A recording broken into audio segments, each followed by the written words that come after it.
দেখি যে বেশ মা ভক্ত, তাকে তার এই মা ভক্তির পিছনে আপনার মা ভক্ত হওয়া ছাড়া উপায় নেই। আমি ওরকম জন্মদিনের মাসে অ্যাওয়ার্ডটা তৈরি জন্মদিনটা জাঁকজমকপূর্ণভাবে উদযাপন করতে ভালোবাসে।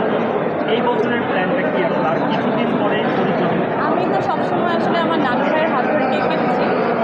তো যেহেতু নানু ভাই নেই, হয়তো 14 তারিখ ওভাবে আমি উদযাপন করতে পারবো না। বাচ্চাদের তো আছে না, সবাই তো আমরা থাকি, সব ওই হয়ে যায় আসলে। আপনি জানতে চাইবো বোর্ডিং নিয়ে যদি একটু জিজ্ঞেস করি, কিছুদিন আগে দেখলাম পূর্ণকে নিয়ে ফটোশুট হচ্ছে, প্রমোট করা হচ্ছে। পূর্ণকে কি মিডিয়াতে এখন থেকে আনা হচ্ছে কিনা? দিয়ে দিলাম তো মডেল বানিয়ে। আর যেভাবে সবাই এত সুন্দর করে ওকে রিসিভ করেছে, তো আসলে অনেক লাকি, আমিও অনেক ব্লেসড। লাস্ট একটা সিনেমাতে সম্পর্কে সামনে আমরা আর খুব শীঘ্রই সেটা সামনের ব্যাপার, এত জুম করে বলে দিলে হবে না, সবাই ওয়েট করো। পরিকল্পনা তো থাকে না।